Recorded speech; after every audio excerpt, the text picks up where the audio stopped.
7 ዓመቱ ልዩነት ምን ያህል ደረጃ ላይ እንደመጣ መቼ እንደመጣ በእኛና በምዕራቡ ዓለም እንዴት የ7 ዓመት ልዩነት ሊፈጠር ቻለ የሚለውን ባጭሩ እዳስስላችኋለሁ። አንድ ትልቅ መጽሐፍ ደግሞ በቅርቡ ወጣና ይሄን ነገር የዓለም ሁሉ መነጋገሪያ ይሆን ክርስቲያኖች ያለቁበትን 284 ዓመተ ምህረትን ለማሰብ ብለው 284ን አንድ ብለው ተነሱ ማለት ነው።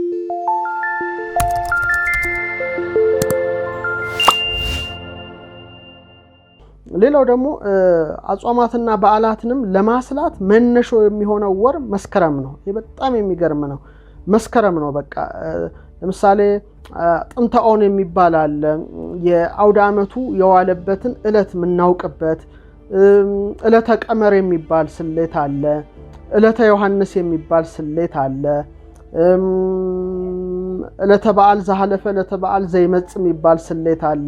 እነዚህን ሁሉ ስሌቶች ጠቅልሎ ማወቂያው መስከረም 1 ነው። ስለዚህ መስከረም 1ን ለዚህ ሁሉ ተንቀሳቃሽ ለሆኑ አጽዋማት በዓላት ሁሉ መነሻ የሚሆነውን ነገር ጠንቅቀን የምንቀምርበት ጠንቅቀን የምናወጣበት የአውደ ዓመታችን በመሆኑ መስከረም በጣም ልዩ ያደርገዋል። ይሄ ነው እንግዲህ።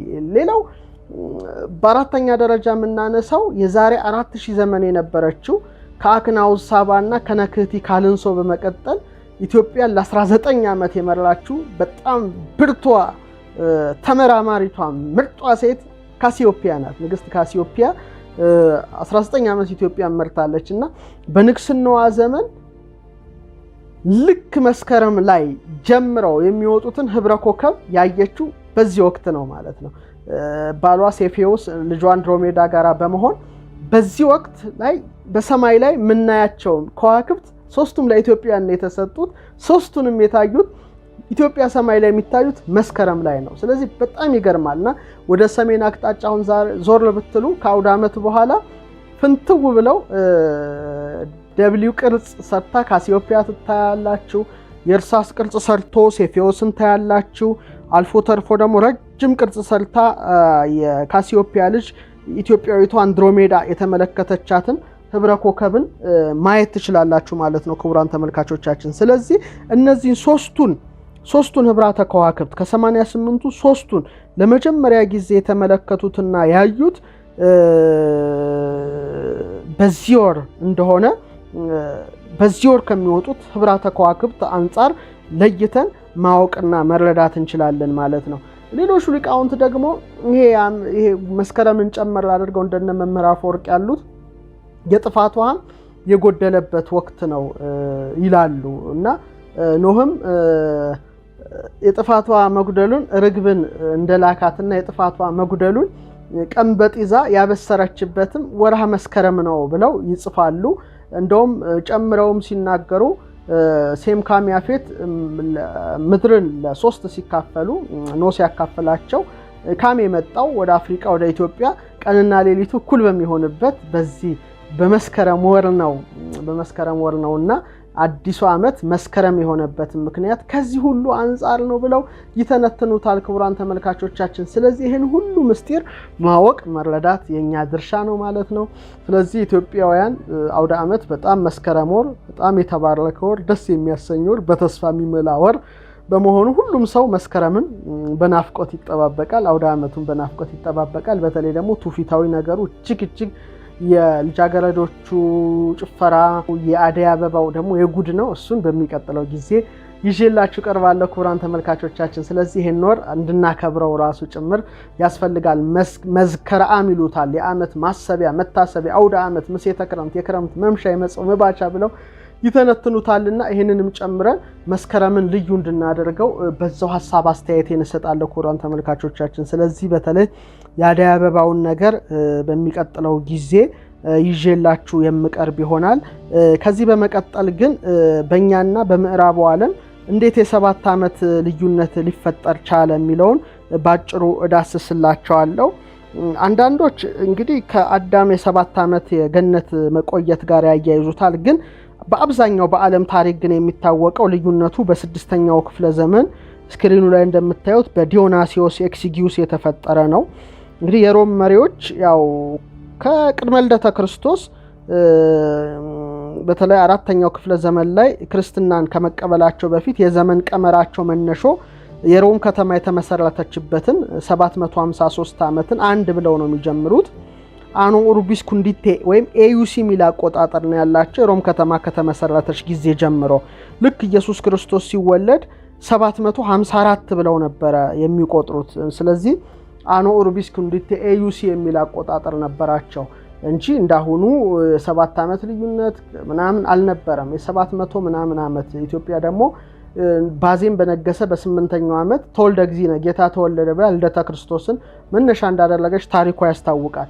ከክርስቶስ እርገት በኋላ በተለይ ኔሮን ቄሳር በጣም ይታወቃል። ብዙ ስቃይ ያደረሰ ነው። ከ57 ዓመተ ምህረት እስከ 68 ዓመተ ምህረት የነገሰ ነው። ድምጥያኖስ ከ81 ዓመተ ምህረት እስከ 96፣ ትራጃን ከ98 እስከ 117 ዓመተ ምህረት፣ ማርቆስ አውሬሊየስ ከ161 እስከ 180፣ መጨረሻም ዲዮቅልጥያኖስ ከ284 እስከ 305 ዓመተ ምህረት ነበሩ። በጣም ከፍተኛ ሰቆቃና ስቃይን በክርስቲያኖች ላይ አድርገው ስለነበረ በተለይ ዲዮቅልጥያኖስ አልፎ የንግስት እሌኒ ልጅ ቆስጠንጢኖስ የነገሰበት ቦታ ሄጄ ነበረ፣ ጎብኝቼዋለሁ። በጣም ይገርማል። እዛ ቦታ ላይ ቆሜያለሁ እኔም እና በእሱ ንግስናውን ተረክቦ በሮማ ግዛት በአጠቃላይ የክርስትና ብሔራዊ እምነት መሆኑን ሲያውጅ ብዙዎችን የገደለውን ብዙ ክርስቲያኖች ያለቁበትን 284 ዓመተ ምህረትን ለማሰብ ብለው 284ን አንድ ብለው ተነሱ ማለት ነው። ስለዚህ የሮም ከተማ ከተመሰረተች ጊዜ ጀምሮ የሚለው አቆጣጠር በምን ተተካ ማለት ነው? ዓመተ ሰማዕታት ወይም ይር ኦፍ ማርቲርስ በሚለው ተተካ ማለት ነው። ስለዚህ 284 ዓመት ልዩነት ተፈጠረ። አሁን ከ753 እስከ 284 እንዴት ዝቅ እንዳለ እናያለን። ቀጥሎ እንግዲህ ዲዮናሲዮስ ኤክሲጊዩስ ነው የመጣው። ከ470 እስከ 544 የነበረ ሊቅ ነው። ይሄ እንግዲህ ዲዮናሲዮስ ኤክሲጊዩስ ለምንድነው ዓመተ ሰማዕታትን ብለን የምናስበው? ከልደተ ክርስቶስ መነሳት አለብን ብሎ የተለያዩ ስራዎችን ሰራ። በተለይ ይሄን ለማግኘት የትንሳኤ በዓል ሰንጠረዦችን ይመረምር ጀመር። ያለፉት የትንሳኤ በዓል ሰንጠረዦችን መረመረ። ጳጉሜን 6ን ይመረምር ነበረ። የ532 ዓመት ታላቁን ቀመር አውደ ቀመርም ወአብይ ቀመርን ለክርስቶስ ልደት ለማግኘት ያሰላ ነበረ። በተለይ ብዙ ከግሪክ ቋንቋ ወደ ላቲን ከአፖስቶሊክ ካኖኖችን ተርጉሟል። የሐዋርያት ቀኖናዎች፣ የኒቃያ ጉባኤ ውሳኔዎች በአጠቃላይ ወደ 401 የሚደርሱ የቤተክርስቲያን ቀኖናዎች የተረጎመ ነው። ይሄ ዘመን ቀመር ሊቅ እና መተርጉም እንግዲህ ልደተ ክርስቶስን ለማስላት ብሎ ከዓመተ ሰማዕታት 284 ዓመተ ምህረት ላይ ወይም ዓመተ ሰማዕታት ላይ ብለን ብናስበው ወደ ኋላ ሲመለስ በእኛና በእነሱ መካከል ያለውን የ7 እስከ 8 ዓመት ልዩነት አመጣ ማለት ነው። ይሄ ነው ዋና የልዩነቱ መነሾ። የአቆጣጠሩ እንግዲህ አኖ ዶሚኒ ይባላል። አኖ ዶሚኒ ማለት ዓመተ እግዚእ ጌታ ዓመት ወይም ጌታችን ከተወለደ ወዲህ ያለው ዘመን ነው። በተለይ ይህን ስሌቱን ለማስላት ብዙ ተጠቅሟል። በተለይ በ457 ዓመተ ምህረት በቪክቶሪዮስ የተዘጋጀውን በሮም መንበረ ፓትርያርክ የነበረውን የትንሳኤን ሰንጠረዥ የእስክንድሪያን ሕግ አይከተልም በማለት ትቶታል።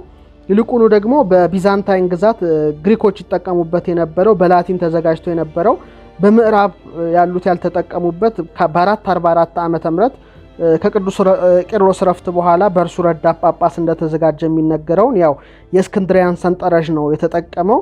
ስለዚህ የዲዮቅልጥያኖስን ዘመን መነሻ ያደረገው ሰንጠረዥ 5 አውደ አበቅቴ ወይም የሜቶኒክ ውደት 1919 ያላቸው 95 ይሆናል ያካተተ ሰንጠረዥ ነው እና ይህን ሲጠቀም ከ6 እስከ 7 ዓመት እንግዲህ በእኛና በእነሱ መካከል ክፍተት ፈጥሯል ማለት ነው። የአውግስጦስ ቄሳርን ዘመንም ሲያሰላ ግድፈት ሰርቷል የሚሉ አሉ።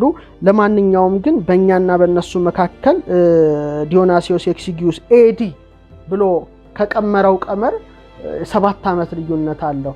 ግን የሚገርመው አንድ ትልቅ መጽሐፍ ደግሞ በቅርቡ ወጣና ይሄን ነገር የዓለም ሁሉ መነጋገሪያ ሆኗል። ምናልባት ይሄን መጽሐፍ ብዙዎቻችሁ አንብባችሁታል ብዬ አስባለሁ። የሮሙ ፖፕ ካቶሊክ ፖፕ የነበሩት ቤኔዲክት 16ኛ ጂሰስ ኦፍ ናዝሬት ዘ ኢንፋንሲ ናሬቲቭ በሚል ርዕስ በ3 ቅጽ ወደ 355 ገጾች ያሳተሙት መጽሐፍ አለ። እንደውም እሳቸው በዛ መጽሐፋቸው ላይ ዲዮናሲዮስ ልደተ ክርስቶስን ለማስላት ዓመተ ሰማዕታትን ወደ ኤዲ ወደ ዓመተ እግዚኦ ወደ ጌታ ዓመት ለመለወጥ ጥረት ሲያደርግ ክፍተት ፈጥሯል ጨምሯል በማለት ጽፎ መላው ዓለም ነው የተነጋገረበት። ይሄ በጣም የሚገርም ነው። በተዘዋዋሪ የኛን ትክክለኛነትም ያረጋገጠ መሆኑ በዚሁ አጋጣሚ ሳልገልጽ አላልፍም። መጽሐፉን ብታነቡት በጣም ጥሩ ይመስለኛል።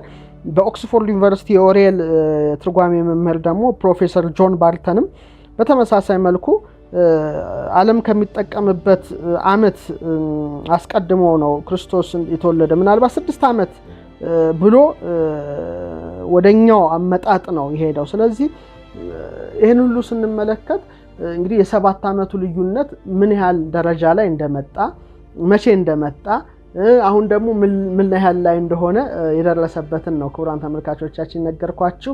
ስለዚህ በእኛና በእነሱ መካከል የ7 ዓመት ክፍተት አለ።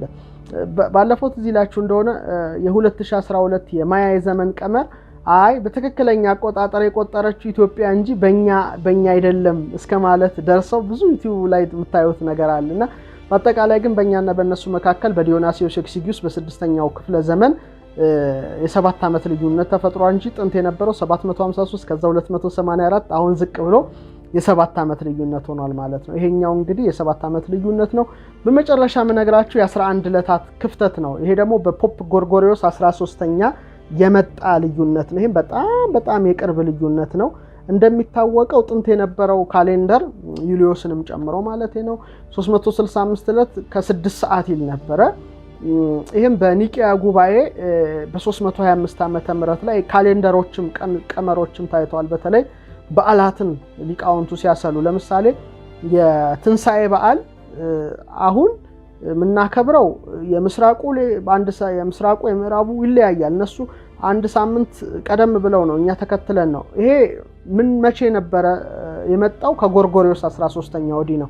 ጥንት ግን በኒቂያ ጉባኤ የትንሳኤ በዓል የፋሲካ ጨረቃ አሁን ምልአተ ወር በጣም ትልቋ ፓስካልሙን የፋሲካ ጨረቃ ትልቋ የዓመቷ ጨረቃ ናት። በየዓመቱ ጸደይ ላይ ነው መጋቢት ጸደይ ሚያዝያ እንግዲህ ጸደይ ወቅቱ ጸደይ ነው። የፋሲካ ጨረቃ ሙሉ በሆነች በሳምንቱ ነው የትንሳኤ በዓል የሚከበረው።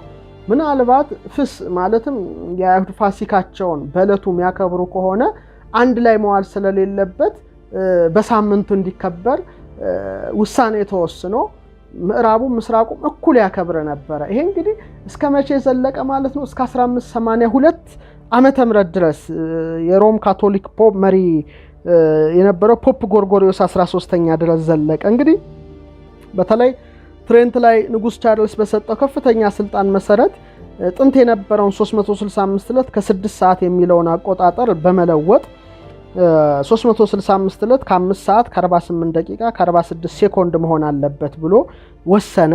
በተለይ ጥቅምት 4 1582 ላይ አስቡት ጥቅምት 4 ነው አመቱም 1582 ዓመተ ምህረት ቀጣዩ ጥቅምት 5 መሆን ሲገባው ጥቅምት 15 መሆን አለበት የሚል ውሳኔ ነው ያስተላለፈው። ስለዚህ በእኛና በእነሱ መካከል ከ10 እስከ 11 ዕለታት ልዩነት ፈጠረ። ይሄ እንግዲህ ጎርጎሪዮሳዊ የዘመን ቀመር ወይም ግሪጎሪያን ካሌንደር በመባል ይታወቃል። አውደ ዓመቱንም ወደ ጃንዋሪ እንደ ጁሊያን አደረገው ወደ ጥር አደረገው 11 ዕለታትንም ጨመረ። ይሄ እንግዲህ ግሪጎሪያን ካሌንደር ወይም ጎርጎሪዮሳዊ የዘመን ቀመር ይባላል። ይሄ ውሳኔ ብዙ ጊዜ ተቀባይነት አላገኘም። ብዙ ሀገራትም ዘግይተው ነው የተቀበሉት። እስከ 1926 ድረስ በጣም ቅርብ ማለት ነው። እንግዲህ የምታውቁ 2014 ነው አዲሱ ዓመት። እንግዲህ እስከ 1926 ድረስ ያልተቀበሉ አሉ። ለምሳሌ መጀመሪያ የተቀበሉት ጣሊያን፣ ፈረንሳይ፣ ፖላንድ፣ ስፔን፣ ፖርቹጋል፣ ሉክዘምበርግ ወዲያው በ1582 ተቀበሉ። ቤልጂየም እና ሆላንድ በ1583 ስዊዘርላንድ ደግሞ የተለያዩ ቦታዎች በ1684 በ1701 ወደ ጄኔቫ አካባቢ ጀርመን፣ ዴንማርክ፣ ኖርዌይ በ1700 ብሪታንያ እና በሷ ቅኝ ተገዢዎች የነበሩት በ1752 ስዊድን እና ፊንላንድ በ1753 ጃፓን በ1873 ግብጽ በ1875 ኮሪያ በ1896 ቻይና እና አልባንያ በ1912 ላቲቪያ በ1915 ቡልጋሪያ በ1916 ሶቪየት ህብረት እና ኢስቶኒያ በ1918 ሮማኒያ እና ዩጎዝላቪያ በ1919 ግሪክ በ1923 ተርኪ በ1926 እና በጣም ቅርብ ድረስ ነው እንጂ ብዙ የዓለማችን ሀገራት አልተቀበሉትም። አሁንም ድረስ የግሪክ ኦርቶዶክስ ቤተክርስቲያን፣ የራሻ ኦርቶዶክስ ቤተክርስቲያን፣ ሰርቢያ ኦርቶዶክስ ቤተክርስቲያን፣ ጆርጂያ ኦርቶዶክስ ሐዋርያዊት ቤተክርስቲያን፣ የፖሊሽ ኦርቶዶክስ ቤተክርስቲያን፣ የመቄዶኒያ ኦርቶዶክስ ቤተክርስቲያን ይሄንን አይቀበሉትም። በተለይ እንደውም በዓለ ልደትን ታኅሳስ 16 ዲሴምበር 25 ሳይሆን የሚያከብሩት ልክ እንደኛ ታኅሳስ 29 ጃንዋሪ 7 ነው። ጃንዋሪ 7 ነው።